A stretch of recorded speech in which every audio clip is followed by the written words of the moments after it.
Cześć, witam Was serdecznie w Pozytywnej Kuchni. Dzisiaj pokażę Wam pomysł na drugie życie ciasta, zwłaszcza jeśli wyszedł Wam z jakiegoś ciasta zakalec albo nie udało się zjeść ciasta w całości i obeschło.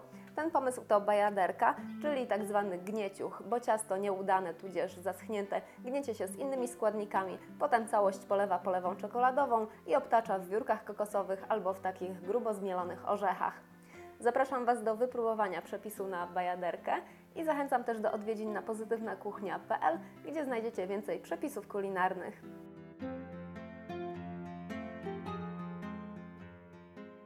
Przygotowanie bajaderek zaczynam od rozkruszenia ciast.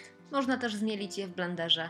Ciasta nie muszą być rozkruszone bardzo drobno, mogą zostać niektóre kawałki odrobinę większe.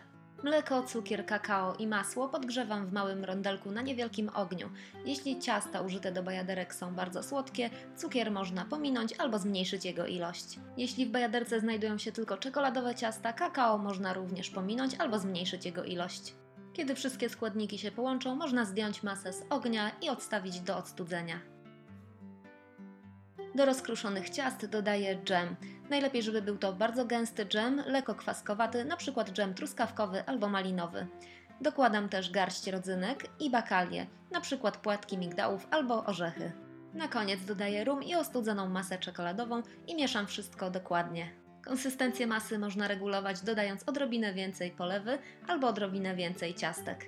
Z masy formuję niewielkie kulki. Można też całą masę ugnieść na dnie blaszki wyłożonej papierem do pieczenia. Kiedy masa jest już ugnieciona, przygotowuję polewę czekoladową. Roztapiam kostki czekolady z masłem, najlepiej w kąpieli wodnej albo trzymając rondel trochę powyżej ognia. W lekko ostudzonej polewie obtaczam wszystkie kulki. Po obtoczeniu w polewie czekoladowej kulki obtaczam jeszcze w wiórkach kokosowych albo orzechach. Tak przygotowane bajaderki odstawiam do stężenia, najlepiej w chłodne miejsce, następnie można układać je na półmisku. Zapraszam Was serdecznie po więcej przepisów na pozytywnakuchnia.pl i życzę smacznego.